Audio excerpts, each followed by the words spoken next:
এমত দুৰ্লভ জন্ম পায়া যিটো ভকতিক আচৰক কাম্য কৰ্ম যত মিছা হেন জানি তাক বাঞ্ছা নকৰক। ইয়াত কৈছে এমত দুৰ্লভ জন্ম পায়া যিটো ভকতিক আচৰক, ইমান এটা দুৰ্লভ কৰি পায় যিটোৰ কাৰণে জন্ম লৈছিলোঁ সেই কৰ্মটো কৰা, মানে ভক্তি আচৰণ কৰা।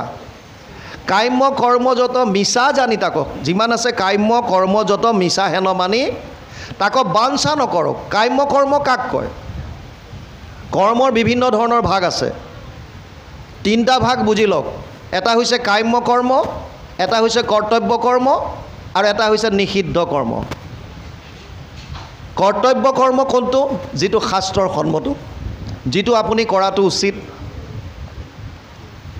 কৰ্তব্য কৰ্ম এজন মানুহৰ বিভিন্ন হ'ব পাৰে। আপুনি যদি এজন শিক্ষক, আপুনি বিদ্যালয়লৈ গ'লে আপোনাৰ কৰ্তব্য শিক্ষা দান কৰা। সেইজন শিক্ষক যেতিয়া ঘৰলৈ আহে, তেওঁ কোনোবা এজনৰ হয়তো স্বামী হয়, কাৰোবাৰ হয়তো পিতৃ হয়, তেতিয়াহ'লে ল'ৰা ছোৱালীক তেওঁলোকৰ দেখা ভাল কৰাটো, দেখভাল কৰা বা তেওঁলোকক লালন পালন কৰাটো তেওঁৰ কৰ্তব্য। তেওঁৱে যেতিয়া সমাজলৈ ওলাই যায়, সমাজৰ কাৰণে কিবা কৰাটো তেওঁৰ কৰ্তব্য। সেইজন এজন দেশৰ নাগৰিক হিচাপে দেশখনৰ প্ৰতি কৰাটো তেওঁৰ কৰ্তব্য। এয়া হৈছে তেওঁৰ কৰ্তব্য। কিন্তু আমি কৰ্তব্য কৰ্মবিলাকৰ পৰা বিৰত থাকি কাম্য কৰ্মবিলাক কৰাত ইণ্টাৰেষ্ট বেছি দিওঁ। কাম্য কৰ্ম কোনবিলাক? যিবিলাক কামনা বাসনাৰ দ্বাৰা আছে, শাস্ত্ৰসন্মত নহয়, কেৱল ইন্দ্ৰিয়বিলাকক সুখত ৰাখিবৰ কাৰণে, আৰামত ৰাখিবৰ কাৰণে। আপুনি ধৰক এটা কৰ্তব্য কৰ্ম কৰিবলগীয়া আছে, ধৰি লওক এজন কোনোবা ল'ৰা বা ছোৱালী পঢ়িবলগীয়া আছে, বিৰাট আৰ্জেণ্ট হোমৱৰ্ক দিছে কৰিব লাগে, কিন্তু তেওঁ টিভি চিৰিয়েল চাই আছে।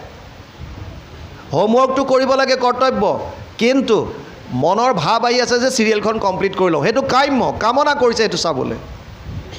গতিকে কাম্য কৰ্মবিলাক যিবিলাকে আমাক ইন্দ্ৰিয়ৰ সুখ দিয়ে বুলি ভাবোঁ, সেইবিলাকক বাঞ্ছা কৰিবলৈ হাক দি কেৱল কৰ্তব্য কৰ্ম কৰিব দিছে। আৰু আধ্যাত্মিক জগতত আমাৰ মূল কৰ্তব্য এটাই, কেনেকৈ আমি মায়াৰ পৰা পৰিত্ৰাণ পাওঁ আৰু পৰম ঈশ্বৰ বা পৰম আনন্দক আমি লাভ কৰিব পাৰোঁ। মনুষ্য জন্মৰ মূল উদ্দেশ্য দুটা, আৰু সেইটো কাৰণে ইয়াত কৈছে কাম্য কৰ্ম যত মিছা হেন জানি তাক বাঞ্ছা নকৰক। সেইকাৰণে কাম্য কৰ্মটোক বাঞ্ছা কৰিবলৈ হাক দিছে। তৃতীয়টো আহিছে নিষিদ্ধ কৰ্ম। শাস্ত্ৰই যিবিলাক মানা কৰিছে, বেদৰ মূল বস্তুটো দুটাই আছে। শাস্ত্ৰত, ধৰ্মীয় শাস্ত্ৰত দুটা বস্তু থাকে, এটা হৈছে বিধি, আনটো হৈছে নিষেধ। বিধি যিটো আপোনাক কৰিবলৈ কৈছে। আপুনি ডাক্তৰৰ ওচৰত গৈছে, ডাক্তৰে আপোনাক ডায়েগন'জ কৰিলে অসুখ এইটো হৈছে, চুগাৰে পালে, ডায়েবেটিছ হ'ল, গতিকে এতিয়া কৈছে যে আপুনি এইখিনি ঔষধ ল'ব বা ইনচুলিন ল'ব। লগতে যিখিনি ল'বলৈ কৈছে, গ্ৰহণ কৰিবলৈ কৈছে, সেইটো বিধি। লগতে ক'লে যে আপুনি মিঠাই জাতীয় বস্তু বেছি নাখাব, এইটো নিষেধ। আমি দুইটা মানিব লাগে, বিধিটো নিষেধো। যদি আপুনি বিধিটো ফ'ল' কৰিছে, নিষেধটো যদি আপুনি মনা নাই, তেতিয়াও প্লাছ মাইনাছ হৈ থাকিব ইয়াতে। বুজি পাইছে নাই? গতিকে এইটো বৰ ডাঙৰ কথা। আপুনি পুণ্য আচৰণ কৰিব পাৰিছে নাই পিছৰ কথা, পাপ নকৰিব। পুণ্য আচৰণ কৰিব পাৰিছে নাই পিছৰ কথা, পাপটো নকৰিব। এইটোৰ পৰাটো আগতে আহক। নিষেধটো আগতে আপুনি যিটো নিষেধ দিছে সেইটোতো বাদ দিয়ক। পুণ্যটো আপুনি কৰিব পৰা নাই, বাদ দিয়ক। নাই কৰা, মোৰ দ্বাৰা নহয়, কিন্তু পাপটো নকৰিব। সেইকাৰণে এই তিনিটা বস্তু বুজি লওক, কৰ্তব্য কৰ্ম, কাম্য কৰ্ম আৰু নিষিদ্ধ কৰ্ম। ইয়ালৈকে গৈছে, তাৰপিছত অকণমান পাঠ যাওক। কৃষ্ণ ৰাম বিষ্ণুৰ চৰণ স্মৰণ তপৰে পুৰুষৰ লাভ নাই, যিমান শকতি হৰি সুমৰুক মনুষ্য জন্মে সদায়।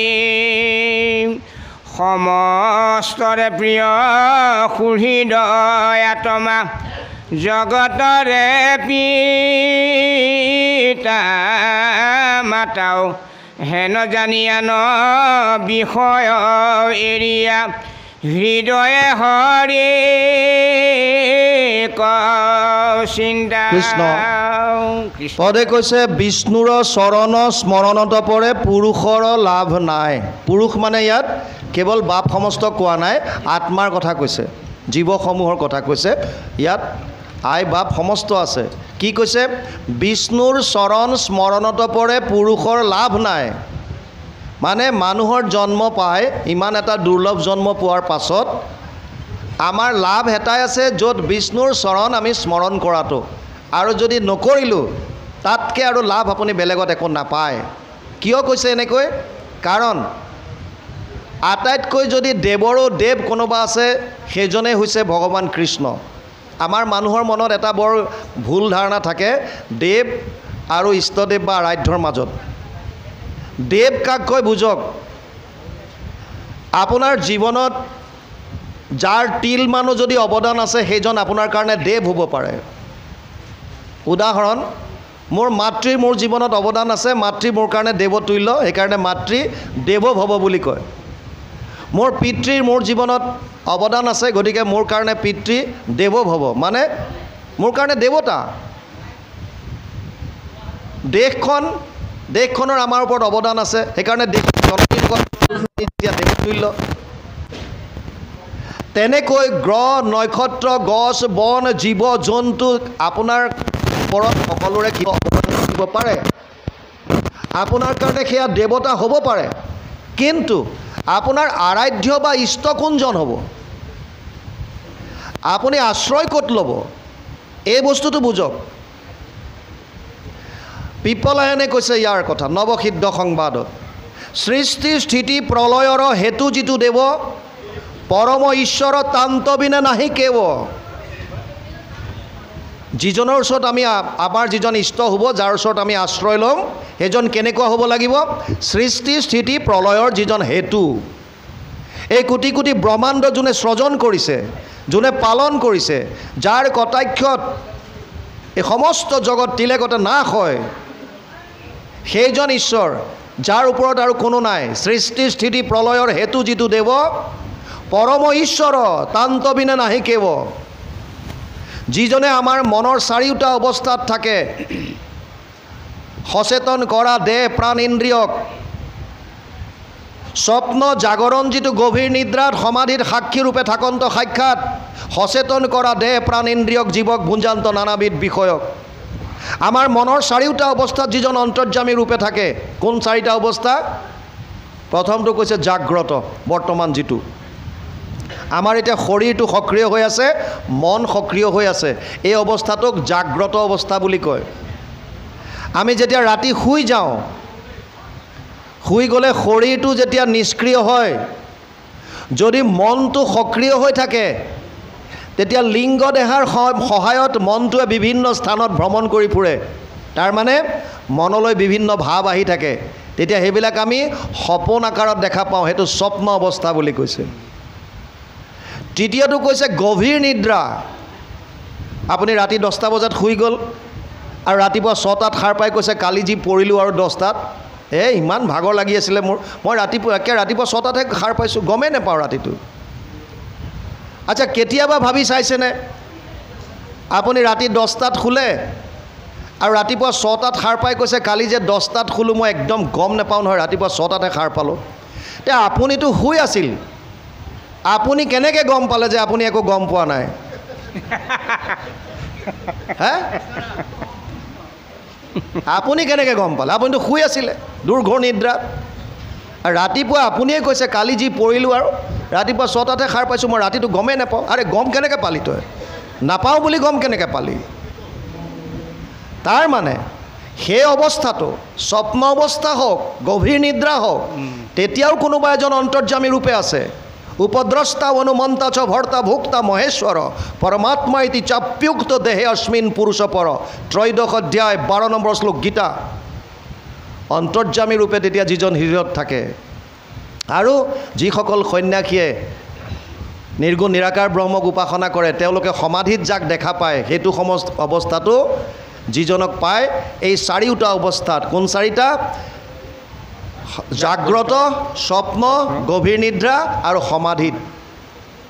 এই চাৰিটা অৱস্থাত যিজন থাকে, আৰু কোনজন ঈশ্বৰ, কোন আমাৰ আৰাধ্য? সচেতন কৰা দেহ প্ৰাণ ইন্দ্ৰিয়ক। কোন দেৱৰ ক্ষমতা আছে? তেওঁলোকে নিজেই প্ৰলয়ৰ সময়ত চব এৰিব লাগে, ব্ৰহ্মা পৰ্যন্ত নাশ হয়। কৃষ্ণ কৃষ্ণ যেবে এক শত হুৱে বৰিষ ব্ৰহ্মাৰ ব্ৰহ্মাকো কৰন্ত তেবে ঈশ্বৰে সংহাৰ। ব্ৰহ্মাও বাচি যাব নোৱাৰে, বাকী দেৱ দেৱতা কোন? আল্টিমেটলি কোনো ঈশ্বৰৰ বিনে কাৰো ক্ষমতাই নাই। এবাৰ দেৱতাসকলে অসুৰৰ লগত বিৰাট জিকি পেলাই গৈ নিজে মৌজ মস্তি কৰি আছে। তেনেকুৱাতে প্ৰভু ভগৱন্তই এটা বিৰাট যক্ষৰ আকাৰ, বিৰাট এটা বৃহৎ ৰূপ এটা লৈ তেওঁলোকৰ অলপ দূৰত থিয় হৈ গ'ল। ইন্দ্ৰই প্ৰথমতে অগ্নিক পঠিয়ালে, অগ্নিদেৱ যোৱাচোন এজন কোন সুধি আহা। অগ্নিদেৱ গৈ যোৱাৰ লগে লগে সুধিলে যে তুমি কোন? আৰু সেই যক্ষৰূপী ভগৱানে সুধিলে যে তুমি কোন? বোলে মই অগ্নি। কি কৰিব পাৰা? মোৰ ইমান শক্তি আছে যে মই গোটেই জগত জ্বলাই শেষ কৰি দিব পাৰোঁ বোলে, ইমান পাৱাৰ, ইমান শক্তি মোৰ। আচ্ছা, এই সাধাৰণ তৃণ এডাল দিছোঁ, বন এডাল, এডাল তুমি পুৰি দেখুওৱা। আৰু অগ্নিয়ে সমস্ত শক্তি প্ৰয়োগ কৰিলে, কিন্তু বনডাল, সাধাৰণ এডাল তৃণ পুৰিব নোৱাৰিলে। আৰু আহি ইন্দ্ৰক ক'লে যে দেৱৰাজ মই গম নাপালোঁ তেওঁ কোন। তেতিয়া ক'লে বায়ুক পঠিয়ালে, বায়ু তুমি যোৱা। আৰু বায়ু যোৱাৰ লগে লগে সুধিলে ভগৱন্তই তুমি কোন? মই বায়ু। কি কৰিব পাৰা? গোটেই জগত মই শুহি আনিব পাৰোঁ। আচ্ছা, ইমান শক্তি, এই বনডাল লৰাই দেখুৱাচোন তিলমান। আৰু সমস্ত শক্তি লগোৱাৰ পাছতো সামান্য এটুকুৰা বন লৰচৰ কৰিব নোৱাৰিলে। বায়ু আহি দেৱৰাজক ক'লে যে দেৱৰাজ মই গম নাপালোঁ তেওঁ কোন। দেৱতাসকলে ক'লে দেৱৰাজ ইন্দ্ৰ আপুনি নিজেই গৈ চাই আহক কোন এজন। আৰু ইন্দ্ৰ যেতিয়া গ'ল লগে লগে তেওঁ তাৰ পৰা অৰ্ধধাৰ হ'ল আৰু তেওঁৰ মায়াত এগৰাকী স্ত্ৰী ৰূপ ধাৰণ কৰি মায়া শক্তিটো ৰাখি থৈছে। দেৱৰাজক সুধিলে এতিয়া যে ইয়াত আছিলে এজন কোন? তেতিয়া ক'লে যে সেইজনেই হৈছে ব্ৰহ্ম। তোমালোকে ভাবিছিলা যে তোমালোকৰ শক্তিৰ কাৰণেহে তোমালোকে এই অসুৰ চসুৰৰ ওপৰত জয় কৰি আহিলা, আচলতে নিজস্ব তোমালোকৰ একোৱেই নাই। তাৰ মানে দেৱতাসকলকো যিজনে শক্তি দিয়ে, যিজনে প্ৰত্যেক জীৱক সচেতন কৰি ৰাখে, যিজনৰ কৃপাত আমি জীৱন্ত অৱস্থাত থাকিব পাৰিছোঁ, সেইজন ঈশ্বৰৰ ওচৰত শৰণ লোৱাৰ কথা কৈছে। আৰু প্ৰহ্লাদে কৈছে সেইজন বিষ্ণুৰ চৰণ স্মৰণত পৰে পুৰুষৰ লাভ নাই। বিফলে জনম যাব যদি আমি স্মৰণ নকৰোঁ। আৰু স্মৰণত উপায় এটাই, আপোনালোকে ভাল পাবলৈ অভ্যাস কৰক, কৃষ্ণৰ প্ৰতি প্ৰেম জগাওক, যিমান ভাল পাবলৈ শিকিব। তেওঁৰ লীলাবিলাক চাওক, যি ভাল পায়, বাল্যলীলা যদি ভাল পাইছে আপুনি সেইবিলাক মনলৈ আনক। যদি আপুনি কুৰুক্ষেত্ৰৰ যুদ্ধৰ কথা ভাল পাইছে সেয়া মনলৈ আনক। যোনটো ভাল পায় কেৱল ভাল পাবলৈ শিকক কৃষ্ণক। তাৰপাছত ইয়াত কৈছে সমস্তৰে প্ৰিয় সুহৃদয় আত্মা জগতৰে পিতা মাতা, হেন জানি আন বিষয় এৰিয়া হৃদয় হৰিক চিন্তা। ভগৱান কৃষ্ণ কেনেকুৱা? সমস্তৰে প্ৰিয় সুহৃদয় আত্মা জগতৰে পিতা মাতা। পিতা সমস্য জগতো মাতা ধাতা পিতামহ, বেদ্যম পবিত্ৰ ওমকাৰ, ঋগ সাম যজুৰ এবচ। নৱম অধ্যায় 17 নম্বৰ শ্লোক গীতা। হে অৰ্জুন, ময়ে সমস্ত জীৱৰ পিতা, ময়ে মাতা, ময়ে পিতামহ, ময়ে প্ৰণৱ ওংকাৰ, ময়ে বেদ জ্ঞান, চব মই। অৰ্জুনক ইয়ালৈকে কৈছে মত্ত পৰতৰম নান্যত কিঞ্চিদ অস্তি ধনঞ্জয়, মই সৰ্বমিদম প্ৰতম সূত্ৰে মণিগণায়ব। সপ্তম অধ্যায় 7 নম্বৰ শ্লোক গীতা। হে অৰ্জুন, মোতকৈ শ্ৰেষ্ঠ আৰু কোনো নাই। মত্ত পৰতৰম নান্যত কিঞ্চিদ অস্তি ধনঞ্জয়, মোতকৈ শ্ৰেষ্ঠ আৰু কোনো নাই। যেনেকৈ এধাৰী মালাত এই সূতাডালত মণিবিলাক যেনেকৈ গুঠি থোৱা থাকে, ঠিক তেনেকৈ সমস্ত জীৱ মোৰ লগত এধাৰী মালাত গুঠি থোৱাৰ দৰে গুঠি থোৱা থাকে। আমি প্ৰসংগ কৰোঁতে যিটো আমাৰ বহাৰ যিটো আকাৰ, কৃষ্ণ কেতিয়াবা আপোনালোকে ভাবি চাইছেনে নাই? নামাচাৰ্যৰ দুকাষে দুজন পালি আৰু যিটো আকাৰত বহা হয় এধাৰী এধাৰ মালাৰ দৰে হৈ থাকে। মালা, আৰু এই মালাডালৰে এটা চিম্বলিক এইটো দিছে। তেনেকৈ সমস্ত জীৱৰাশি ভগৱানৰ এধাৰী মালাৰ দৰে গুঠি থোৱা আছে, ভগৱানৰ লগত সম্পৰ্ক আছে সকলোৰে। সেইকাৰণে সেইজন ঈশ্বৰৰ ওচৰত শৰণ ল'বলৈ কৈছে। আৰু সেইজনৰ কাৰণে অৰ্জুনকো গৈ 700 শ্লোকৰ গীতা, 574টা শ্লোক ভগৱান কৃষ্ণই উপদেশ দিছে নিজে। 85টা শ্লোক অৰ্জুনে সুধিছে, সঞ্জয়ে কৈছে ধৃতৰাষ্ট্ৰক 40টা, আৰু এটা শ্লোক মাত্ৰ ধৃতৰাষ্ট্ৰই সঞ্জয়ক প্ৰশ্ন কৰিছে। 700 শ্লোকৰ ব্ৰেকআপ, এটা ধৃতৰাষ্ট্ৰ, 40টা সঞ্জয়, 85টা অৰ্জুনে কৈছে।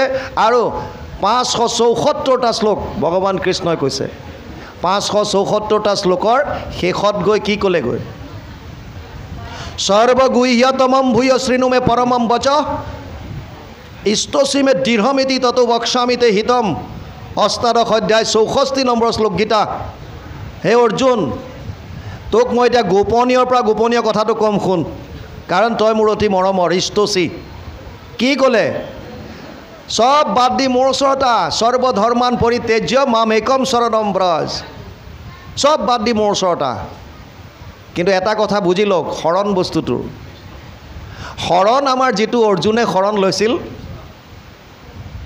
এইবাৰ আমাৰ শ্ৰীমন্ত শংকৰদেৱ সংঘৰ যিখন ভক্তি সিন্ধু আমি তাত এভাগ লিখা দিয়া হৈছে গীতাৰ শৰণ এক আধ্যাত্মিক তত্ত্ব বিচাৰ বুলি পাইছে ভাৱ আমি তাত প্ৰতিপন্ন কৰিবলৈ এটা চেষ্টা কৰিছোঁ আমাৰ দৃষ্টিভংগীৰে যে অৰ্জুনে 3বাৰকৈ শৰণ ল'লে প্ৰথম শৰণ ল'লে কেতিয়া যুদ্ধৰ প্ৰাক মুহূৰ্তত দুৰ্যোধন আৰু অৰ্জুন দুইটা গৈছে আশ্ৰয় বিচাৰি মানে আপুনি যেতিয়া সহায় বিচাৰি গৈছে আল্টিমেটলি আপুনি আশ্ৰয় লৈছে তেওঁৰ ওচৰত কিন্তু এইটো কায়িক আশ্ৰয় হ'ল কেৱল ক'লে যে মোক তুমি সহায় কৰা তাৰ পাছত গীতা আৰম্ভ হ'ল দ্বিতীয় অধ্যায়ৰ 7 নম্বৰ শ্লোকত অৰ্জুনে পুনৰ শৰণ ল'লে কাৰ্পণ্য দোষ উপহৃত স্বভাৱ পৃষ্ণামি ত্বম ধৰ্ম সম্মূঢ় চেতা यद श्रेयस्यात निश्चित ब्रूहितन में शिष्यस्ते हम स्वाधिमाम तम प्रपन्नम তোমাৰ শৰণত আহিলোঁ তোমাৰ শিষ্য এতিয়া মোক উপদেশ দিয়া কিন্তু এইটো কেৱল বাণীৰ কিয় তাৰ পিছতে ক'লে যে মই যুদ্ধ নকৰোঁ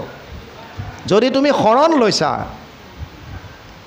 শৰণ লৈছা সাৰেণ্ডাৰ যেতিয়া হয় টোটেল সাৰেণ্ডাৰ হ'ব লাগে সম্পূৰ্ণ সমৰ্পণ হোৱাৰ পাছত আৰু তোমাৰ এইটো মই কৰিম মই তোমাৰ চৰণত শৰণ ল'লোঁ কিন্তু মই এইটো নকৰোঁ এইবিলাক নাচালে কিন্তু পৰন্তু এইবিলাক কাম নাই সমৰ্পণ যেতিয়া হ'লা সাৰেণ্ডাৰ যেতিয়া কৰিলা তোমাৰ কাম শেষ এতিয়া যিজন আশ্ৰয়দাতা সেইজনে ক'ব তেওঁৰ মতে চলিব লাগিব আৰু এইটো গৈ কেতিয়া কৰিছেগৈ যেতিয়া 66ত ক'লেগৈ অষ্টাদশ অধ্যায় সব বাদ দি মোৰ ওচৰত তাৰ পাছত শেষত যেতিয়া ক'লে তোৰ মনত আৰু সন্দেহ আছে নেকি তেতিয়া ক'লে নাই নষ্ট মহাস্মৃতিৰ লব্ধা তদ প্ৰসাদত মই চ্যুত স্থিতোস্মি গত সন্দেহ কৰিষ্যে বচনম তব এতিয়া মই তোমাৰ মতে কাম কৰিম মানে টোটেল সাৰেণ্ডাৰ শেষত গৈ লৈছেগৈ বুজি পালে এতিয়া আমি যে শৰণ লওঁ আমাক যদিও আমি কোৱা হয় কায়ো মনোবাক্যে এটা বস্তু বুজি লওক ইন্দ্ৰিয়ানি পৰান্যাহুৰ ইন্দ্ৰিয়েভ্য পৰম মন মনসস্তু পৰ বুদ্ধে যে বুদ্ধে পৰসস্তু চ 3য় অধ্যায় 42 নম্বৰ শ্লোক গীতা তাত কৈছে শৰীৰতকৈ বলৱান ইন্দ্ৰিয়তকৈ বলৱান মনৰ ওপৰত আছে বুদ্ধি বুদ্ধিৰ ওপৰত আছে আত্মা আকৌ আত্মাৰ ওপৰত আছে মায়াৰ ওপৰত আছে ভগৱানক পাবৰ কাৰণে মন বুদ্ধিৰ দ্বাৰা কেনেকৈ যাব এতিয়া একেবাৰে ওচৰততো নাই আত্মাৰ মাজতো মায়া এখন আছে তাৰ পিছতে ভগৱান মন বুদ্ধি তিনিওটা কায় মন বুদ্ধি যিকেইটা আছে বাণী এই আটাইকেইটা বস্তু কিহৰ মায়াৰ সৃষ্টি 24 তত্ত্বৰ ভিতৰৰ বস্তু আমি কায় মনোবাক্য বুলি যে কওঁ কায়টো শৰীৰ মন আৰু বাণী তিনিওটা মায়াৰ হয়নে নহয় 24 তত্ত্বৰ ভিতৰৰ এতিয়া মায়াৰ বস্তু এটাই আপুনি দিব্য বস্তুত শৰণ কেনেকৈ ল'ব পাৰে মায়া জ্বৰ মায়াৰটো নিজস্ব শক্তিয়ে নাই এই কথাটো আগতে বুজি লওক আমি শৰণ লওঁ কোনে শৰণ ল'বলৈ দিছে তই মোৰ শৰণ ল তই কোন আচলতে মই আত্মা কাৰণে মনলৈ ভাৱ সদায় আনিব যে মই আত্মা মই শৰণ লৈছোঁ এতিয়া কাৰ দ্বাৰা লৈছোঁ মই মোৰ নিজৰ আত্মাই এই ইন্দ্ৰিয়সমূহৰ দ্বাৰাহে ভোগ কৰে গতিকে মই কায়ো মনোবাক্যক তোমাৰ চৰণত লগাই দিছোঁ এই ভাৱটো লৈ পেলাই যদি আপোনালোক শৰণ লয় তেতিয়াই আচল শৰণ হ'ব তেতিয়া টোটেল সাৰেণ্ডাৰ হ'ব কৃষ্ণ মইহে শৰণ লৈছোঁ মই বুলি কওঁতে শৰীৰটো নেকি শৰীৰটো মোৰ বস্তু মই আৰু মোৰ মাজত পাৰ্থক্য আছে 24 তত্ত্বৰ দ্বাৰা গঠিত এইটো জ্বৰ শৰীৰ আত্মাৰূপে মই আছোঁ ইয়াত গতিকে মই আৰু মোৰ মাজত ডিফাৰেঞ্চ আছে মোৰ বস্তুটো কেতিয়াও মই হ'ব নোৱাৰে এইখন কাৰ গামোচা মোৰ গামোচা কাৰ চেলেং মোৰ চেলেং কাৰ হাত মোৰ হাত কাৰ শৰীৰ মোৰ শৰীৰ মোৰ শৰীৰটো মই হ'ব নোৱাৰোঁ কেতিয়াও যেনেকৈ চেলেংখন মই নহয় মোৰ চেলেং তেনেকৈ এইটো মোৰ শৰীৰ। আমি কোৱাত ঠিকেই কওঁ, মোৰ গাটো আজি 2 দিন ধৰি ভাল লগা নাই, মোৰ শৰীৰটো বেয়া লাগি আছে, মোৰবোৰ কৈ থাকোঁ, কিন্তু বুজাত কি বুজোঁ যে এইটোৱে মই। শৰীৰটোকে মই বুলি ভবাৰ কাৰণেই যত যিমান খেলি মেলি হৈছে। চেষ্টা কৰিব লাগিব, মই আচলতে শৰীৰটো নহয়, মই আত্মা। এই তত্ত্বটো বুজি লৈ আমি শৰণত আগবাঢ়িব লাগিব। তাৰপাছত ইয়াত কৈছে সমস্তৰে প্ৰিয় হৃদয় আত্মা, জগতৰে পিতা মাতা। এই আত্মা ভগৱান নিজে। আত্মা মামে বংশ জীৱলোকে জীৱভূত সনাতন। 15 অধ্যায় গীতা 7 নম্বৰ শ্লোক। অহম আত্মা গুদাকেশ সৰ্বভূতাশয় স্থিত। 10 অধ্যায় 20 নম্বৰ শ্লোক গীতা। মই আত্মা, সমস্ত ভূতৰ হৃদয়ত মই বাস কৰিছোঁ। সেইকাৰণে ইয়াত কৈছে সমস্তৰে প্ৰিয় হৃদয় আত্মা, জগতৰে পিতা মাতা। 9 অধ্যায় 17 নম্বৰ শ্লোকত কৈছে যে ময়ে সকলোৰে পিতা, ময়ে মাতা, পিতামহ চব মই। তাৰপাছত কৈছে হেন জানি আন বিষয় এৰিয়া হৃদয়ে হৰিক চিন্তা। হেন জানি আন বিষয় এৰিয়া। বিষয় মানে 5টা জ্ঞানেন্দ্ৰিয়ৰ 5টা বিষয় আছে। ৰূপ, ৰস, গন্ধ, স্পৰ্শ আৰু শব্দ। এই 5টা হৈছে বিষয়। এইকেইটাই হৈছে মূল কালপ্ৰিত আমাক পাপ কৰ্ম কৰোৱাৰ। মূলতে এইটোৱেই। চাওক, চকুৱে প্ৰথমতে কিবা এটা দেখিলে। এজন মানুহ গৈ আছিল ৰাস্তাইদি, যাওঁতে ৰাস্তাৰ দাঁতিত এজোপা আম দেখিলে। এখন বাগিচা ধুনীয়াকৈ ভেটি থোৱা আছে, তাত আম দেখিলে ধুনীয়া। চকুটোৱে আমটো দেখি পেলাই, এতিয়া চকুৱেতো আমটো পাৰিব নোৱাৰে, গতিকে আল্টিমেটলি ভৰিকেইটাৰ সহায়ত আগবাঢ়ি গ'ল। ভৰিকেইটাটো ওচৰ পালেগৈ, এতিয়া ভৰিকেইটাইতো তাক ফৰ্মুটি মাৰিব নোৱাৰে, গতিকে হাতৰ সহায় ল'লে। হাতেৰে লাখুটি এডাল দি পেলাই আমটো পাৰিলে, হাতেৰে বুটলিও ল'লে, পিছে খাবতো সক্ষম নাই এতিয়া হাতৰ। এতিয়া হাতে কি কৰিলে, আনিলে ওচৰলৈ, ভাবিলে অকণ শুঙি চাওঁ কেনেকুৱা, নাকে গোন্ধটো লৈ ল'লে। বিৰাট ধুনীয়া, মিঠা আছে। এতিয়া বেচেৰাই শুঙিহে থ'লে, খাবতো নোৱাৰে, মুখে খালে। সোৱাদটো পালে কোনে? জিভাই। গোল বস্তু কললে পেটত। চকীদাৰে গম পালে, দেখিলে ক'ৰবাৰ পৰা, আচ্ছা ই মোৰ আম খালে। পিছফালৰ পৰা আহি মাৰিলে পিঠিত একোপ। পিঠিখনৰ কি দুখ আছিল? বেচেৰাই কোপ খালে পিঠিত। কিন্তু আপোনালোকে যদি চাই, পিঠিত যদিও কোপ খালে, চকু পানী ওলাইছে এইফালৰ পৰাই। মানে পানী কোনফালৰ পৰা ওলাল? এইফালে। দেখিছিলে কোনে? এইটোৱে ঘূৰি পকি তাতে আহিবগৈ। ঘূৰি পকি আল্টিমেটলি আহিবগৈ তাতে। গতিকে আল্টিমেটলি এতিয়া কৈছে বিষয়ৰ কামবিলাক বাদ দিয়া। বিষয়ৰ চিন্তা বাদ দি আমাৰ চিন্তা এটাই হ'ব লাগে যে যিজন ঈশ্বৰ হৃদয়ত বিৰাজমান হৈ আছে, আমি তেওঁক আৰাধনা কৰোঁ। আপুনি শাৰীৰিকভাৱে অসুস্থ হ'ব পাৰে, আপুনি অসুচিতাত ভুগিব পাৰে, আপুনি গুৰুগৃহত সোমাব নোৱাৰিব পাৰে।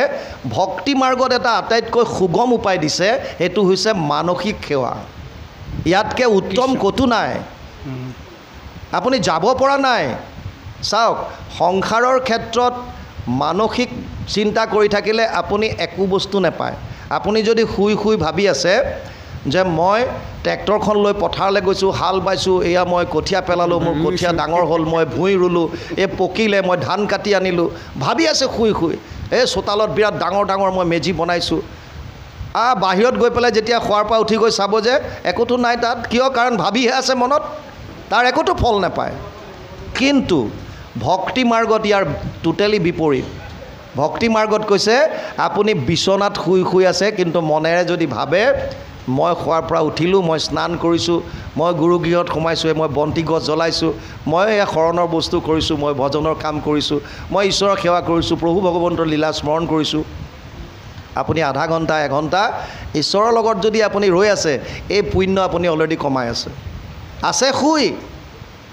কৰ্ম নকৰান্তে সমস্ত কৰ্মৰ ফল, আপুনি উপযন্ত দেখা ভকতিৰ বল। ভকতিৰ এনেকুৱা বল আছে যে আপুনি ডাইৰেক্ট ইন্দ্ৰিয়ৰ দ্বাৰা কৰ্ম নকৰাকৈও কেৱল ভাৱৰ দ্বাৰা পাব পাৰে, কাৰণ ভক্তি কেৱল ভাৱৰ খেল, ভাৱগ্ৰাহী জনাৰ্দন।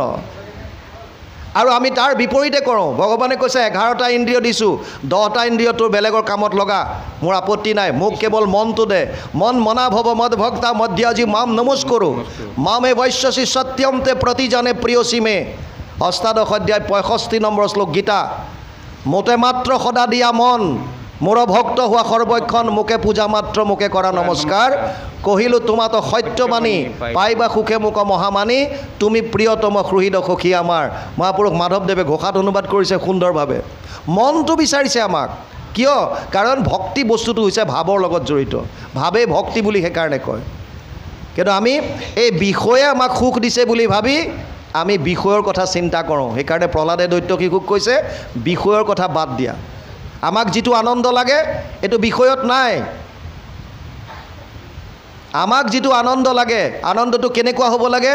মই যাতে সদায় পাওঁ, যিটো আনন্দ সকলোৰে কাৰণে সমান, সদায় একেই থাকিব, সেই আনন্দটো মই বিচাৰিছোঁ। কিন্তু বিষয়ৰ যিবিলাক বস্তু আছে, যিটো আপোনাৰ কাৰণে আনন্দ এইটো বেলেগৰ কাৰণে দুখো হ'ব পাৰে। এজন ৰোগী, তেওঁৰ অসুখ হৈছে, তেওঁৰ কাৰণে এইটো কষ্টকৰ কথা, কিন্তু ডাক্তৰ এজনে মনে মনে ভালো পাব পাৰে যে বেটা আহিছে আজি মোৰ ওচৰলৈ কাষ্টমাৰ বেছি। বুজি পাইছে নাই?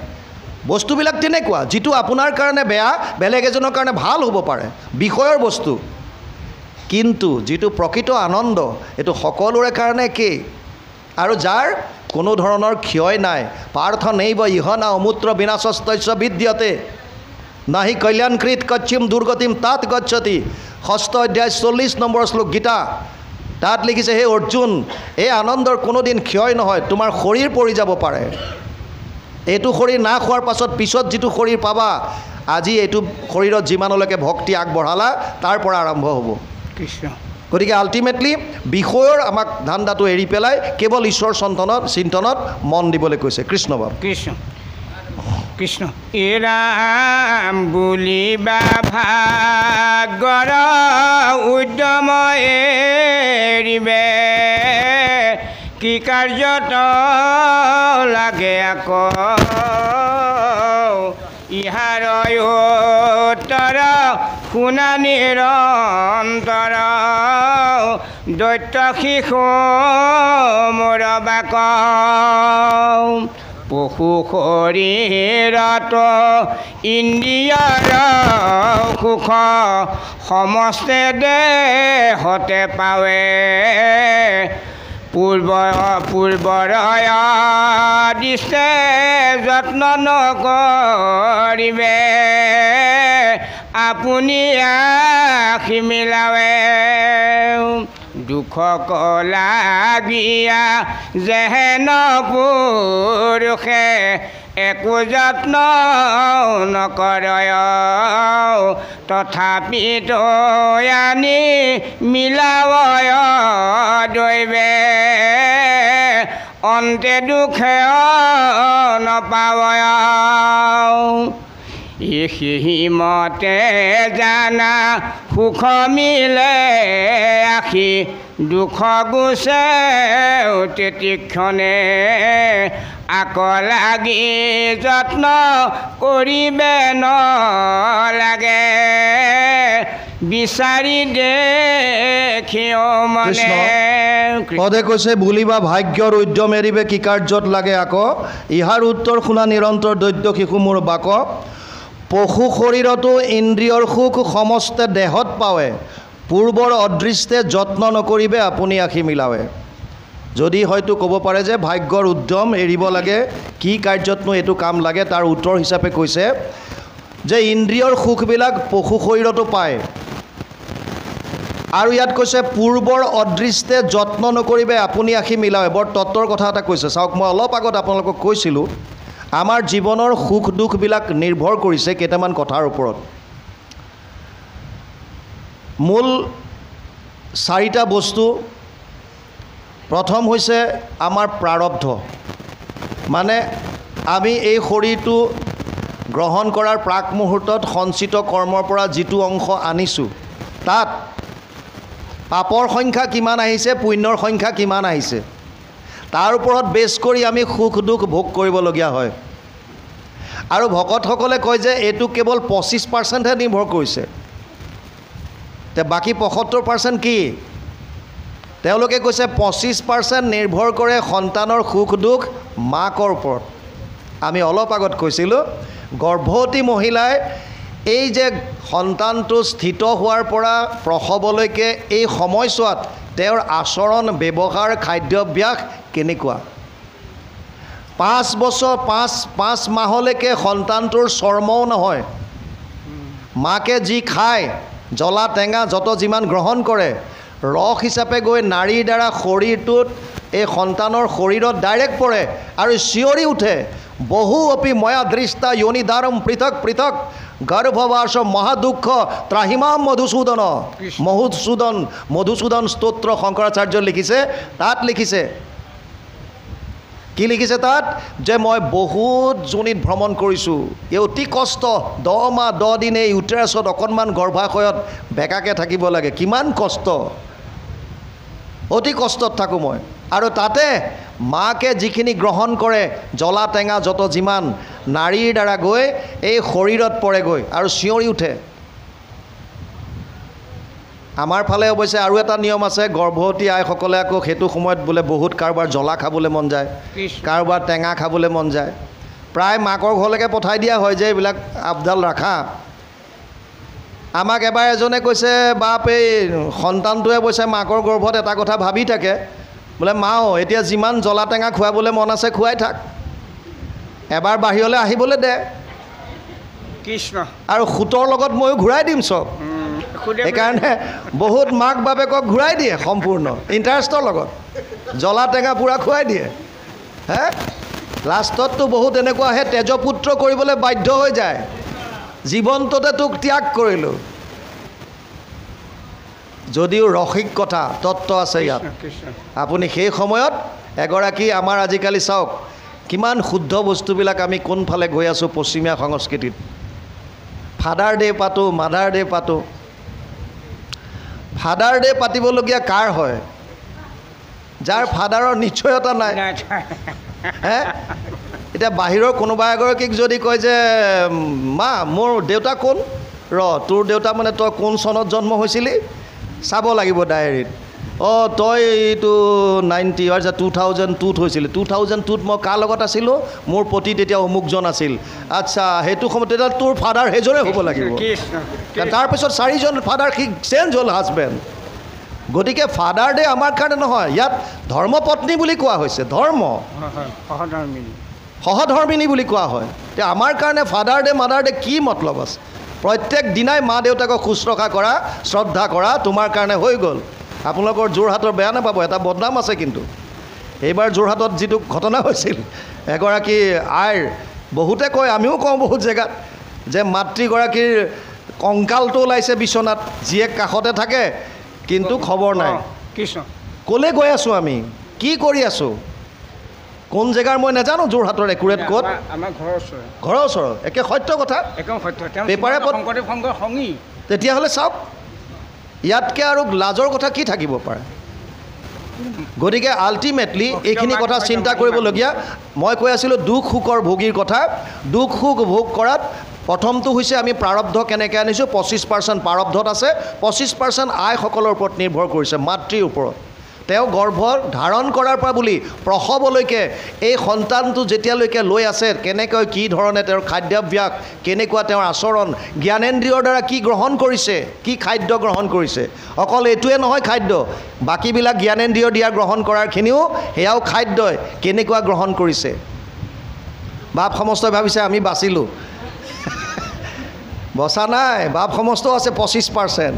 সৃষ্টি কাৰ্যত আগবাঢ়িবলৈ যাওঁতে আপোনাৰ মানসিক স্থিতি কেনেকুৱা, কামনা বাসনা নে ভক্তিভাৱত ঈশ্বৰে আমাক দিছিলে সৃষ্টি বৰ্ধন কৰিবৰ কাৰণে, প্ৰভু ভগৱন্তৰ সেৱক হিচাপে প্ৰভু কৃপা কৰিবা, সেইটো এটা বেলেগ ভাৱ। আৰু তাৰ পাছত আপুনি এজন পিতৃ হিচাপে, ভগৱন্তৰ সেৱক হিচাপে আপুনি আপোনাৰ কৰ্ম কৰি গৈছে। আৰু চতুৰ্থ যিটো আছে সেইটোৱে আচল বুলি কৈছে। ভগৱানে কৈছে 75% চেঞ্জ কৰাৰ মোৰো ক্ষমতা নাই। মানে যিটো প্ৰাৰব্ধ আমি লৈ আহিছোঁ এইটো চেঞ্জ কৰিব ভগৱানেও নোৱাৰোঁ বুলি কৈছে, নকৰে। নিমিত্ত কৰিব পাৰিব, যদি আপুনি একান্ত সেৱক হয় আপোনাৰ প্ৰাৰব্ধত নিমিত্ত কৰি পাৰ কৰাই দিব, অনুকূল বায়ুৰ দৰে। না কৰিব নোৱাৰে, কাৰণ আপুনি ভোগ কৰিবই লাগিব এইটো। মাকৰ এতিয়া পুনৰ আকৌ ফ্লেশ্ববেক হৈ গৈ মাকৰ গৰ্ভত সোমাই পেলাই চেঞ্জ কৰি পেলাই মাকে বেলেগ চিন্তা কৰিব, এইটোতো অসম্ভৱ। গতিকে সেই 75%ৰ কোনো উপায় নাই, হাতত আছে 25%। ভগৱানে কৈছে কৌৰৱৰ 100টা পুত্ৰ হোৱাৰ পাছতো মই কৌৰৱৰ পক্ষত নাই, পাণ্ডৱৰ 5জন আছিল কিন্তু মই পাণ্ডৱৰ পক্ষত আছিলোঁ। 75% আপোনাৰ বেয়া হ'ব পাৰে, 25% আপুনি নিজে গঢ় দিব লাগিব। এইটো হৈছে কাম্য, আপোনাৰ এতিয়া বৰ্তমান ক্ৰিয়ামান কৰ্ম, ভৱিষ্যত কৰ্ম। এতিয়া কি কৰিছে আপুনি? বৰ্তমান যদি আপুনি কৃষ্ণত একান্তভাৱে যদি চাৰেণ্ডাৰ কৰে, নিজক শৰণ যদি লয়, টোটেল চাৰেণ্ডাৰ যদি কৰে, আৰু কৰি যদি ভকতৰ লগত আপোনাৰ সৎ কৰ্মৰ দ্বাৰা তেওঁৰ চিন্তন কৰি নিজৰ কৰ্মত যদি আগবাঢ়ি গৈছে, ভগৱানে কৈছে তোমাৰ 75%ত যিমান বেয়া আছিল সেইবিলাক চব মই ছাইড কৰাই লৈ গুচি যাম, চিন্তা কৰিব নালাগে, মই অনুকূল বায়ুৰ দৰে তোমাক পাৰ কৰাই লৈ গুচি যাম। ইয়াতকৈ সুবিধা আৰু ক'ত পাব? এতিয়া ইয়াত বৰ সুন্দৰ কথা এটা কৈছে, পশু শৰীৰতো ইন্দ্ৰিয়ৰ সুখ সমস্ত দেহত পায়।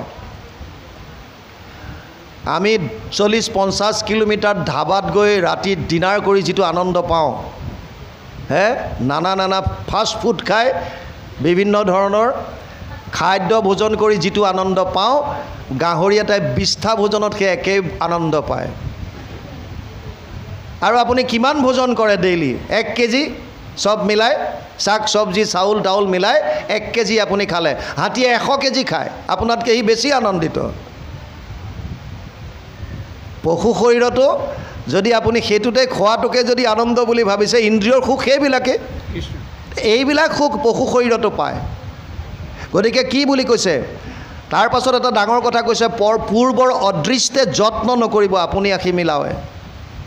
যিটো আপুনি পাবৰ কাৰণে চেষ্টা কৰি আছে, আজি সুখ পাব লাগে, সুখ লাগে, সুখ লাগে, এইটো চেষ্টা নকৰাকো আপুনি পাব। কাৰণ দুখ নিবিচৰাকৈ দুখ পায়নে নাই? চিধা কনচেপ্ট এইটোৱে, ফৰ্মুলা। মানুহে কোনে দুখ বিচাৰে? দুখ কোনোবা বিচৰা আছে নেকি? নাই, কেৱল কুন্তীৰ বিষয়ে পাওঁ।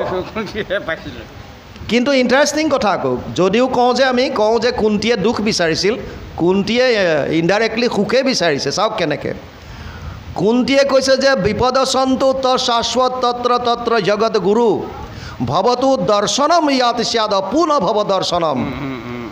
1:8-25 প্ৰথম স্কন্ধ 8ম অধ্যায় 25 নম্বৰ শ্লোক ভাগৱত।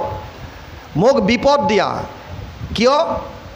যে বিপদ দিলে তুমি, মোৰ দুখ হ'লে তুমি মোৰ লগত থাকা। কুন্তীৰ ষ্টাইলটো সোধক। কুন্তীয়ে কৈছে মোক বিপদ দিয়া, কিয় লাগে বিপদ? কাৰণ বিপদ দিলে তুমি আমাৰ লগত থাকা। উদাহৰণ দিছে কোনবিলাক? বিষান মহাগ্নে পুৰুষদা দৰ্শনাত অসৎ সভায় বনবাস কৃষ্ণত মৃদে মৃদে অনেকো মহাৰথাস্ত্ৰাত দ্ৰৌণী অস্ত্ৰাত হৰি অভিৰক্ষিতা। 1:8-24 প্ৰথম স্কন্ধ 8ম অধ্যায় 24 নম্বৰ শ্লোক ভাগৱত। বিষ, দুৰ্যোধনে যেতিয়া বিষ পান কৰাইছিল ভীমক, তেতিয়া তুমি বচালা। অগ্নি জতুগৃহত যেতিয়া জ্বলাই দিছিল, বিষান মহাগ্নে পুৰুষদা নৰখাদক, বনত থাকোঁতে বিভিন্ন ধৰণৰ নৰখাদৰ ৰাক্ষস আদিৰ পৰা, অসৎসভাই দ্ৰৌপদীৰ বস্ত্ৰহৰণৰ পৰা, মহাৰথাস্ত্ৰাত বনবাস কৃষ্ণ, দুৰ্বাসা মুনি বনবাসত থাকোঁতে সাপ দিয়াৰ পৰা অকণমান শাক ভুঞ্জন কৰি পেলাই, আৰু কুৰুক্ষেত্ৰৰ যুদ্ধত বিৰাট ৰথী মহাৰথীৰ অস্ত্ৰৰ পৰা, আকৌ ইতিমধ্যে কুৰুক্ষেত্ৰৰ পাছত অশ্বত্থমাৰ ব্ৰহ্মস্ত্ৰৰ পৰা। তাৰ মানে যেতিয়াই মোৰ বিপদ হৈছে, তেতিয়াই তুমি চৰায়ে যেনেকৈ পাখি মেলি পেলাই নিজৰ সন্তানকেইটাক ৰক্ষা কৰে, তেনেকৈ মোক ৰক্ষা কৰি আছিলা। গতিকে হে প্ৰভু, মোক আকৌ সেই দুখ দিয়া। দুখ দিলে কি হ'ব? তুমি মোৰ লগত থাকিবা। এতিয়া তুমি কোন? এতিয়া তত্ত্বটোলৈ আহক। কৃষ্ণ কোন? কৃষ্ণৰ কথা বেদত কৈছে, তৈত্তৰীয় উপনিষদত, ৰসুবেই সহ সেইজন আনন্দ স্বৰূপ। আৰু মহাভাৰতত কৈছে, কৃষ্ণ শব্দৰ নাম অন্যয় ঘোষাটো লিখিছে, কৃষি ভূ বাচক শব্দ ন নিবৃত্তি বাচক দ্বৈউৰ একাত পৰম ব্ৰহ্ম কৃষ্ণ ইতি অভিধীয়তে। ঘোষাত অনুবাদ কৰিছে, কৃষ হেন শব্দ এইটো পৃথিৱী বাচক ভৈলা ন আনন্দত প্ৰৱৰ্তয়, দুইৰো এক পদ মিলি পৰম ব্ৰহ্ম ৰূপ কৃষ্ণ নাম আনন্দক মাত্ৰ কয়। মানে কৃষ্ণ মানে আনন্দ। এতিয়া কুন্তীয়ে কিমান ষ্টাইলত বিচাৰিছে চাওক। কৈছে মোক দুখ দিয়া, দুখ দিলে তুমি থাকিবা, তাৰমানে তুমি আনন্দ। এতিয়া দুখ ক'ত বিচাৰিলে? কুন্তি কিমান চালোঁ, বাহ্যিকত দেখুৱাইছে যে দুখ দিয়া, আৰু দুখ কিয় লাগে? তেতিয়া তুমি মোৰ লগত থাকিবা। ৰে তুমিজন কোন? এজন পৰম আনন্দ। এইবিলাক দুখৰ ওপৰত আছে তেওঁ। আমি যিবিলাক সুখ বিচাৰি আছোঁ, এইবিলাক সুখ অস্থায়ী। চাওক, 3টা মূল তত্ত্ব। সময় হৈ আহিছে লাহে লাহে, বেছি দেৰি আপোনালোকৰ পৰা নলওঁ। 3টা মূল তত্ত্ব। এক হৈছে ভগৱান তত্ত্ব, এক হৈছে তেওঁৰ শক্তি মায়া তত্ত্ব, আৰু এক হৈছে জীৱ তত্ত্ব। আমি হ'লোঁ জীৱ। আমাক আনন্দ লাগে, আনন্দ লাগে ক'ত পাম এতিয়া? তত্ত্বটো দুটাই আছে, এফালে আছে ভগৱান, এফালে আছে তেওঁৰ মায়া। মায়া কাক কয়? চতুশ্লোকী ভাগৱত 2য় শ্লোকত কৈছে মায়াৰ বিষয়ে, ঋতেৰ্থে য়ৎ প্ৰতীয়ত না প্ৰতীয়ত চাত্মানি তদ বিদ্যাত আত্মনো মায়া যথা ভাষো যথা তম। 2:9-34 2য় স্কন্ধ 9ম অধ্যায় 34 নম্বৰ শ্লোক ভাগৱত। অনুবাদ কৰিছে 2য় স্কন্ধত আমাৰ গুৰুজনাই অনুবাদ কৰিছে পানীৰ দৰে ভাষাৰে মায়াৰ বিষয়ে। মায়া মানে কি? গুৰুজনাই কৈছে অবস্তুক দেখা হয় বস্তুক আৱৰি, এইহে মোহৰ মায়া জানা নিষ্ট কৰি। ইয়াতকৈ আৰু কি সহজ ফৰ্মুলা দিব হে? নাথাকিতো যেন দেখি চন্দ্ৰমা দুটয়। যেনেকৈ ৰাতি কেতিয়াবা পুখুৰীত যেতিয়া জোনৰ প্ৰতিবিম্বটো পৰে, তাৰ পৰা এনেকুৱা লাগে যেন সাক্ষাৎ জোনটো তলৰ পৰাহে ওলাই আহি আছে। নথকাটো দুটা থকা নিচিনা লাগে। থাকিতো ৰাহুক যেন কেহো নেদেখয়, আছে আছে শুনি আছে, ৰাহুক কোনো দেখা নাই। সেইমতে মায়া আঁৰ কৰি ঈশ্বৰক আশাৰ বিষয় সদা দেখাৱে জীৱক। মায়াই কি কৰিছে? 2 ধৰণৰ মায়া আছে, এবিধক কৈছে জীৱ মায়া, এবিধক কৈছে গুণ মায়া। জীৱ মায়াৰ কি কাম? এটা হৈছে আৱৰণ, মানে আমাক ভগৱানৰ মাজত এখন আৱৰণ দি দিয়ে, পৰ্দা এখন দিয়ে, যাৰ কাৰণে আমি প্ৰভু ভগৱন্তৰ হৃদয়তে থকাৰ পাছতো আমি দেখা নাপাওঁ। আৰু এটা হৈছে বিক্ষেপণ। বিক্ষেপণ মানে আঁতৰাই পঠায়, মনটোক আমাৰ ভগৱানৰ ওচৰৰ পৰা আঁতৰাই মায়াৰ ওচৰলৈ পঠিয়ায়। যিটো বস্তু আচলতে আমাক দেখুৱাই দিয়ে তাত একো নায়েই, নথকা বস্তুতে অবস্তুকে বস্তু কৰি আমি দৌৰি আছোঁ। আমাৰ জেচলমেৰত পোষ্টিং আছিল 95ৰ পৰা 2001, 95ৰ পৰা 2001লৈকে। জেচলমেৰত যেতিয়া আছিলোঁ তেতিয়াই আমি এবাৰ ৰেকৰ্ড কৰিছিলোঁ 52 ডিগ্ৰী চেলচিয়াছ গৰম দিনত, 52 ডিগ্ৰীলৈকে গৈছিল। দূৰলৈ যেতিয়া চাওঁ ৰ'দত পানীৰ নিচিনা লাগে, যিটো মৃগতৃষ্ণা আমি নিজে দেখা, এইবিলাক একদম পানীৰ নিচিনা লাগে, কমপ্লিট যেন পানী আছে, তাত হ্ৰদ আছে। আগবাঢ়ি গৈ থাকক, সেইটো আগবাঢ়ি গৈ থাকিব। তাৰমানে আচলতে বস্তুটো নাই। আপুনি পকা আলিটো য'ত আগতে আলকতৰা দিয়া যিবিলাক আছে, খুব ৰ'দ পৰিলে তাতো তেনেকুৱা লাগে, দূৰত পানীৰ নিচিনা লাগে। আপুনি আগবাঢ়ি গৈ থাকক, সেইটো আগবাঢ়ি গৈ থাকিব। মায়া বস্তুটো কেনেকুৱা শুনক। এখন স্কুলত 2টা ল'ৰা আছিল, ইমান অঘাইতং, মানুহে তাহাঁত দুটাক নাম দিছিল জয় বিজয়। সিহঁতে এটাই চিন্তাত থাকে ক্লাছ কেনেকৈ ক্ষতি কৰিব পাৰি।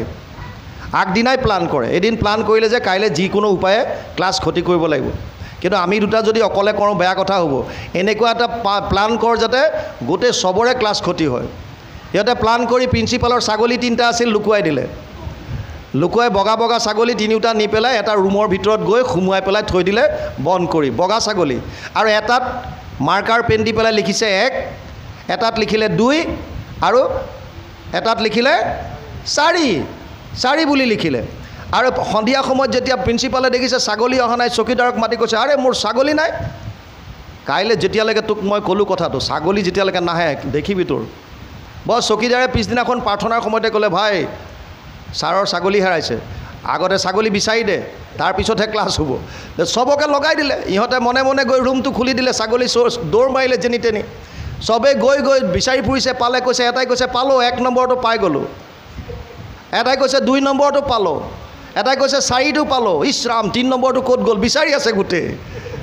স্কুল ছুটিৰ সময় হৈ গ'ল। তাৰপিছত আনি ফাইনেলি প্ৰিন্সিপালক কৈছে, ছাৰ আপোনাৰ আমি 1, 2 আৰু 4 নম্বৰটোহে পালোঁ, 3 নম্বৰটো নাপালোঁ। কৈছে মোৰ 3টাহে ছাগলী। হা, তাৰমানে এইটো বদমাচি কৰি 3 নম্বৰটো নাইকিয়া কৰি 4 লিখি দিলে। এই যেনেকৈ 3টো বিচাৰি গোটেই দিনটো চলাত কৰিলে, আমিও তেনেকৈ সংসাৰত সুখ বিচাৰি গোটেই জীৱন পাৰ কৰাই আছোঁ। এইটো কেতিয়াও নাপায়, বস্তুটো নায়েই তাত। বিষয় ক'ত পাব? আপুনি ডাক্তৰৰ তালৈ গৈছে, আপোনাৰ অসুখ হৈছে, ডাক্তৰে প্ৰেছক্ৰাইব কৰিলে, মেডিচিনকেইটা ক'লে আমাৰ ইয়াত নাই, আপুনি লৈ যাব। আৰু আপুনি এতিয়া মেডিচিন কিনিবলৈ হোটেলত গৈছে, মোক এই মেডিচিনকেইটা দিয়া। গেলামালৰ দোকানত গৈছে, মলত গৈছে, কাপোৰৰ দোকানত গৈছে, গোটেই ঘূৰি ফুৰক নাপায় যেতিয়ালৈকে ফাৰ্মাচীত নোসোমায়। তাৰমানে 3টা তত্ত্বৰ জীৱ হৈছোঁ আমি। আমাক লাগে আনন্দ। আনন্দ পোৱাৰ 2টাই জেগা আছে, এফালে ভগৱান, এফালে মায়া। মায়াৰ কাৰণে ক'লে যে তাত অবস্তুক বস্তু কৰি দেখুৱাইছে, মায়াই আপোনাক কেতিয়াও আনন্দ দিব নোৱাৰে। তাৰমানে ধন, টকা, পইচা, ঘৰ দুৱাৰ, স্বৰ্গ ইত্যাদি কৰি পেলাই ব্ৰহ্মলোক পৰ্যন্ত ক'তো আপোনাৰ সেইটো সুখ নাই। এতিয়াহ'লে ক'ত থাকিব? ভগৱানত থাকিব। ভগৱান কোন? আমি ক'লোঁ ভগৱান আনন্দস্বৰূপ, ভগৱান কৃষ্ণ মানে আনন্দ। গতিকে যেতিয়ালৈকে কৃষ্ণৰ চৰণত নাযাওঁ তেতিয়ালৈকে আনন্দ নাপাওঁ। এতিয়া ইয়াত কৈছে বৰ সুন্দৰভাৱে প্ৰহ্লাদে, বৰ সুন্দৰ ফৰ্মুলা দিছে। যেনেকৈ মানুহে দুখ নিবিচৰাকৈ জীৱনলৈ দুখ আহে, তেনেকৈ সুখ নিবিচৰাকৈও আহিব। আপুনি দুখ কোনেও নিবিচাৰে, কিন্তু দুখ আমি পাওঁ। কোনে বিচাৰে ভগৱানৰ ওচৰত, হে প্ৰভু মোক দুখ দিয়া আৰু দুখ দিয়া, কিন্তু দুখ নিবিচাৰোঁ, তথাপিও দুখ আহিয়ে থাকে। আৰু সুখ বিচাৰোঁ, কিন্তু সুখ নাপাওঁ। বিদুৰে সেইটোৱেতো প্ৰশ্ন কৰিছিল মৈত্ৰক, সুখায় কৰ্মাণি কৰোতি লোক না তে সুখম ৱা ঐন্যত বিপৰীতম ৱা বিন্দেত ভূয় ততএব দুঃখম যদত্ৰ যুক্তম ভগৱান বদেন না 3:5-2 তৃতীয় স্কন্ধ 5ম অধ্যায় 2 নম্বৰ শ্লোক ভাগৱত। হে মৈত্ৰ ঋষি, প্ৰত্যেক মানুহে সুখ পাবৰ কাৰণে কাম কৰি আছে, কিন্তু সুখ নাপায়, দুখ পায়। কাৰণটো কি মোক কোৱা? ভাগৱত ক'বলৈ বাধ্য। আৰু মৈত্ৰ ঋষিয়ে ভাগৱতৰ কথাই কৈ আহিছে, তেওঁৱে শুনাই আহিছে চবেয়া। গতিকে আল্টিমেটলি আমাক এটা কথাই কৈছে, দুখক লাগিয়া যেহেন পুৰুষে একো যত্ন নকৰয়, তথাপিতো আনি মিলাৱৈ দৈৱে অন্তে দুখ নাপাৱয়। যেতিয়া শেষ হ'ব তেতিয়া দুখ নাই, কিন্তু আপুনি নিবিচৰাকো পাব। সেইমতে জানা সুখ মিলে আহি, যেনেকৈ দুখ নিবিচৰাকৈ আহে, তেনেকৈ কৈছে ইয়াত, সেইমতে জানা সুখ মিলে আহি দুখ গুচে তেতিক্ষণে। দুখ সুখৰ কনচেপ্টটো বুজক। এটা বস্তু আহিলে ভাল লাগে, এটা বস্তু আঁতৰি গ'লে ভাল লাগে। দুখ আৰু সুখ বস্তুটো কেনেকুৱা? যিটো বস্তু আপোনাৰ ওচৰলৈ আহিলে, পৰিস্থিতি হওক যি হওক, আপোনাৰ ওচৰলৈ আহিলে যদি আপোনাৰ অনুকূল হয়, তেতিয়া আমি সেইটোকে সুখ বুলি কওঁ। কিন্তু সেই অৱস্থাটো যেতিয়া আঁতৰি যায়, তেতিয়া আমাৰ আকৌ দুখ লাগে। যিটো মই ভাল পাওঁ সেইটো মোৰ জীৱনলৈ আহিলে, তেতিয়া মই সেইটোকে সুখ বুলি ভাবোঁ। কিন্তু সেই ভাল পোৱা বস্তুটো যেতিয়া আঁতৰি যায়, সেইটো মোৰ কাৰণে দুখ হয়। আৰু দুখটো কেনেকুৱা? যিটো বস্তু আহিলে মই বেয়া পাওঁ, সেইটো মোৰ দুখ, আৰু যদি সেইটো আঁতৰি যায় তেতিয়া সুখ। তাৰমানে প্ৰত্যেকটো বস্তু এটা আহিলে ভাল লাগে, আঁতৰি গ'লে বেয়া লাগে, এটা আহিলে বেয়া লাগে, আঁতৰি গ'লে ভাল লাগে। দুখ সুখৰটো কি বস্তু আছে? এজন গুৰু আৰু শিষ্য স্নান কৰিবলৈ গৈছে নদীত। নদীৰ পাৰত বহি আছে, নদীৰ পাৰত বহি আছে। গুৰু শিষ্য দুইজনে দেখিছে পানী একদম উফন্দি আহিছে নদীত। কাঠ এডালত লাগি, গছ এডালৰ ডালত লাগি এডাল সোণৰ লাখুটি এডাল উটি আহিছে। গছৰ ঠাল এটাত লাগি সোণৰ লাখুটি এডাল উটি আহিছে। গুৰুজনেও দেখিছে, শিষ্যজনেও দেখিছে। গুৰুজন নিৰ্বিকাৰ, দেখিছে, চাইছে। শিষ্যজনে ভাবিলে সোণৰ লাখুটি, জাপ মাৰিলে তাত, আৰু জাপ মাৰি গৈ পেলাই লাখুটিডাল ধৰিলে। সোণৰ লাখুটি ইমান ওজন, এতিয়া এটা হাতে যেন তেন ওপৰলৈ দাঙিলে, এটা হাতে সাঁতুৰিব পৰা নাই। তাৰমানে এতিয়া উপায় নাইকিয়া হৈছে। লাখুটিডাল যদি বিচাৰে তেতিয়াহ'লে শৰীৰটো দিব লাগিব, তাৰ বাহিৰে গতি নাই। তাৰমানে নিজক বচাব নোৱাৰে, আৰু যদি নিজক বচাব লাগে লাখুটিডাল পেলাব লাগিব। বুজি পালে নাই? এতিয়া মানুহে সদায় নিজকে বচাবলৈ চাব আল্টিমেটলি। গতিকে ফাইনেল সিদ্ধান্ত ল'লে যে উপায় নাই আৰু, তোকে এৰিলোঁ আৰু, তই যা। লাখুটিডাল এৰি দিলে, আৰু এৰি সাঁতুৰি নাদুৰি আহি বিৰাট দুখ মনে বহি আছে। আৰু গুৰুজনে কৈছে, কি হ'ল তোৰ? গুৰুজন নক'ব আৰু, আপুনি দেখিছে নহয় সেইডাল সোণৰ লাখুটি, মই আনিব নোৱাৰিলোঁ। আপুনি কেনেকৈ বহি আছে? কোনো দুখ নাই, বেজাৰ নাই, সেইডালটো দেখিছে। দেখাত ময়ো দেখিছোঁ, তয়ো দেখিছ। তই সেইডাল দেখাৰ লগে লগে তাৰ প্ৰতি আসক্তি হ'লে, তোৰ কৰি ল'বলৈ ইচ্ছা কৰিলি। মই দেখিছোঁ, একো নাই, মোৰ তাৰ প্ৰতি ইচ্ছা নাই। 10 মিনিট আগত দুইটা আহিছিলোঁ, না তোৰ সুখ আছিল না দুখ আছিল। ময়ো আহিছিলোঁ 10 মিনিট আগত, না মোৰ সুখ আছিল দুখ আছিল। আৰু তই এতিয়া দুখত পৰিছ, আৰু মই একে আছোঁ। আমাৰো গতি একেই। কৃষ্ণ। আমি কিছুমান নলগা বস্তুতে পোৱাৰ আশা এটা কৰি পেলাই সেইটোৰ প্ৰতি দৌৰি আছোঁ, আৰু নাপালে আমি দুখ অনুভৱ কৰোঁ। যিটো পাবলগীয়া আছে তাক কোনো ৰাখিব নোৱাৰে। আপোনাৰ কৰ্তব্যটো কৰক। প্ৰতিটো মুহূৰ্তত নিজৰ কৰ্তব্য কৰ্মখিনি কৰক। কেনেকৈ কৰিব? ফৰ্মুলা দিছে অৰ্জুনক, ক্লিয়াৰ কাট ফৰ্মুলা। তস্মাৎ সৰ্বেষু কালেষু মাম অনুস্মৰ যুদ্ধ চ ময়ো অৰ্পিত মনোবুদ্ধিৰ মামে বৈশ্যস্য অসংশয়। 8ম অধ্যায় 7 নম্বৰ শ্লোক গীতাত কৈছে, হে অৰ্জুন, প্ৰতিটো মুহূৰ্তত তস্মাৎ সৰ্বেষু কালেষু মাম অনুস্মৰ, মোক স্মৰণ কৰ, আৰু যুদ্ধ চ মানে তোৰ কৰ্তব্য কৰ্ম কৰ। যিটো সময়ত যাৰ যিটো কৰ্তব্য সেইটো কৰি যা। কেনেকৈ কৰিবি? মোক মনটো দি থ, ময়ো অৰ্পিত মনোবুদ্ধিৰ, মন বুদ্ধি মোক অৰ্পণ কৰি দে, আৰু তেতিয়া তই মোক পাবি। মানে পৰম আনন্দ, যিটো আনন্দৰ কাৰণে আমি দৌৰি আছোঁ, এই আনন্দটো আমি পাম।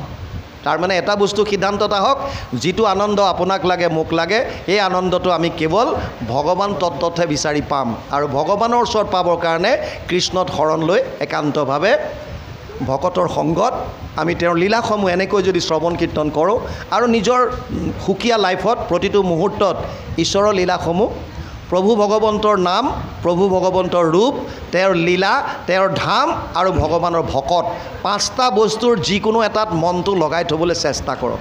কৃষ্ণ 5টাৰ যিকোনো এটাত যদি মনটো লগাই থ'ব পাৰিলে এই 5ওটাক বস্তুৱে আচব। আমাক গুৰুজনাই 4 বস্তু দেখুৱাই থৈ গৈছে, গুৰু, দেৱ, নাম, ভকত তাৰমানে বাকীবিলাক কি অবস্তু। চিধা কথা, বাকীবিলাক চব অবস্তু আৰু আমি জানি পেলাই অবস্তুৰ পিছত দৌৰি আছোঁ। চিকন্দৰে 32 বছৰ বয়সত অজস্ৰ দেশ জয় কৰিছিল, বহুত জয় কৰিলে। 32 বছৰ বয়সত এটা বেমাৰ লাগিল আৰু গম পালে যে মই বেছি দিন বাচি নাথাকিম। পাত্ৰ মন্ত্ৰীসকলক মাতি কৈছে যে মোৰ হাত দুটা কবৰৰ বাহিৰত উলিয়াই থ'বা মৃত্যুৰ পাছত। তে কৈছে আমাৰ এনেকুৱাতো মুছলমান সম্প্ৰদায়ত নিয়ম নাই, এজন মানুহৰ মৃত্যু হ'লে কবৰৰ বাহিৰত হাত দুটা উলিয়াই থোৱাৰ। কিন্তু মহাৰাজ আপুনি এনেকুৱা কিয় কৰিব বিচাৰিছে? इकट्ठे कर जहाँ के वेर सभी मुल्कों के मालिक थे, सिकंदर जब गया दुनिया से तो दोनों हाथ खाली थे। जन्म अवस्थात जीयाই থকা অৱস্থাত আমি বিভিন্ন দেশ জয় কৰি পেলাই মালিক হৈ আছিল চিকন্দৰ, কিন্তু যেতিয়া তেওঁ অনুধাৱন কৰিছে, উপলব্ধি কৰিছে মোৰ যেতিয়া মৃত্যু হ'ব মই একো নিব নোৱাৰোঁ, আমি দুখ সুখ কেৱল আমাক এই লাগে লাগে তৃষ্ণাৰ কাৰণে ভুগি আছোঁ। এজন ৰজাৰ 4জনী পত্নী, ডাঙৰজনীৰ নাম কায়া, দ্বিতীয়জনীৰ নাম কাঞ্চন, তৃতীয়জনীৰ নাম কামিনী, চতুৰ্থজনীৰ নাম কৰুণা। আটাইতকৈ বেছি মৰম কৰিছিল কায়াক, ইমানেই বেছি ভাল পায় যে ৰজা য'ত যায় কায়াক লগত লৈ যায় আৰু কায়াৰ সজাবৰ পৰাবৰ কাৰণে যিমান ধন সোণ লুটি পুটি আনে চব কায়াত খৰচ কৰে, চব কায়াক ইমান ভাল পায়। কেতিয়াবা কেতিয়াবা ক'ৰবাত কিবা বিশেষ ফাংচন থাকিলে কাঞ্চনক লগত লৈ যায় আৰু কাচিত ক'ৰবাত কিবা গাঁৱে ভূঞে বা তেওঁলোকৰ কিবা সম্পৰ্কীয় ঘৰত কিবা অনুষ্ঠান হ'লে তালৈ কামিনীক নিয়ে, কিন্তু কোনো দিন চকু পাৰি কৰুণাৰ ফালে নাচায়, কৰুণাক দেখিবই নোৱাৰে। দিন বাগৰিছে, ৰজাৰ বয়স হৈ আহিছে আৰু এদিন উপলব্ধি কৰিলে মই বেছি সময় জীয়াই নাথাকোঁ, ভয় কৰিছে মোৰ মৃত্যু হ'ব এতিয়া। কায়াক মাতি ক'লে, কায়া জীৱন্ত অৱস্থাততো তোমাক মই খুব প্ৰেম কৰিছিলোঁ, তোমাক যি লাগে বুলি কোৱা তাকে দিছিলোঁ, তোমাক সজাবৰ পৰাবৰ কাৰণে বিভিন্ন দেশ আক্ৰমণ কৰি ধন সোণ লুটি আনিছিলোঁ। আজি মই অনুভৱ কৰিছোঁ যে আৰু মই বেছি সময় জীয়াই নাথাকিম, কিন্তু সেই কায়া মোৰ অকলে যাবলৈ ভয় লাগিছে, তুমি মোৰ লগত যাবানে নাই? কায়াই কৈছে মই নাযাওঁ, তুমি মোক সজালা পৰালা তোমাৰ কথা, মই কিন্তু তোমাৰ মৃত্যু হ'লে তোমাৰ লগত যাব নোৱাৰোঁ, ডাইৰেক্ট কথা। কাঞ্চনক মাতিলে, শুনা কাঞ্চন, দেখিছা তোমাৰ বাইদেউৰ কথা, গোটেই জীৱনটো তোমালোকতকৈ বেছি ভাল পাইছিলোঁ আৰু এই কায়াৰ কাৰণে মই গোটেই খৰচ কৰিলোঁ তেওঁক সজাবলৈ পৰাবলৈ। আজি যেতিয়া ক'লোঁ মোৰ মৃত্যুত তুমি মোৰ লগত যাবানে, তোমাৰ বায়েৰাই ক'লে একে আষাৰতে ক'লে নাযাওঁ বুলি। কাঞ্চন তুমিতো যাবা? কাঞ্চনে কৈছে মহাৰাজ মইতো আপোনাৰ মৃত্যুলৈহে চাই আছোঁ। মানে আপোনাৰ মৃত্যু হ'ব মই বেলেগলৈ পলাই গুচি যাম। বোলে সেইটোহে হ'লনে? তোমাক দেখোন মই নিছিলোঁ য'ত ত'ত ফাংচন চাংচনবিলাকত। বোলে নাই সেইবিলাক বুজি নাপাওঁ, মই তোমাৰ মৃত্যুলৈ চাই আছোঁ, খালি তোমাৰ ইফালে যাবা তুমি আৰু মই বেলেগলৈ পলাই যাম। তেতিয়া কামিনীক মাতিলে, কামিনী শুনিছানে নাই দুইজনী বায়েৰাৰ কথা? এই দুজনীক মই ইমান মৰম কৰিছিলোঁ, তোমাতকৈ বেছি কৰিছিলোঁ, কিন্তু আজি তেওঁলোকে মোক ডাইৰেক্ট মানা কৰিলে। কামিনী তুমি নিশ্চয় মোৰ লগত যাবা? কৈছে যাম, কিন্তু শ্মশানলৈকেহে যাম, তোমাক ইফালে চিতাত উঠাব, ময়ো লাহেকৈ ঘৰলৈ আহিম। অ' সেইটোৱে হ'লনে? মোৰ লগত নোযোৱা তাৰমানে? বোলে নোৱাৰো যাব। এতিয়া কৰুণাক কেনেকৈ সোধে? জীৱন্ত অৱস্থাত কৰুণাক এলাগি কৰি ৰাখিলে, কোনোদিন কৰুণাৰ ফালে চোৱাই নাই, মাত বোলেই নাই, মাত বোল বন্ধ। কৰুণা নিজে আহিছে চুচুক চামাককৈ আৰু কৈছে মহাৰাজ এবাৰ মোকতো সুধি চাওক। বোলে মই কোনটো নাকেৰে মই তোমাক সুধিম, মোৰতো লাজ এটা আছে, তোমাক মই জীৱন্ত অৱস্থাত কোনোদিন ভালকৈ মাত এষাৰ দি নাপালোঁ, আৰু এতিয়া মই কেনেকৈ সুধিম তোমাক যে মোৰ লগত যাবানে বুলি। কৰুণাই কৈছে মহাৰাজ আপুনি মোক নুসুধিব পাৰে, মোক নাচাব পাৰে, নামাতিব পাৰে, কিন্তু মই আপোনাক কথা দিছোঁ আপোনাৰ লগত মই যাম, মইহে যাম আপোনাৰ লগত।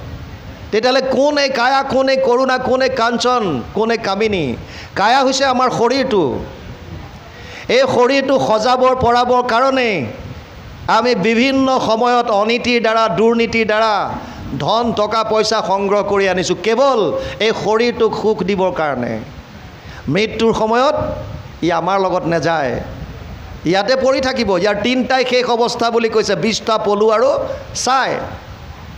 যদি পেলাই দিয়ে পোক পৰুৱা জীৱ জন্তুৱে খাই পেলাই বিষ্ঠা কৰি উলিয়াই দিব, যদি পুতি থয় পলু হ'ব, যদি জ্বলাই দিয়ে ছাই হ'ব।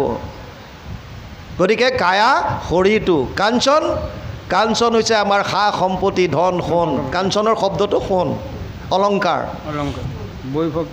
কাঞ্চনে কৈছে মই তোমাৰ মৃত্যুলৈ চাই আছোঁ মাত্ৰ, মৃত্যু হোৱাৰ লগে লগে বেলেগলৈ পলাই যাম।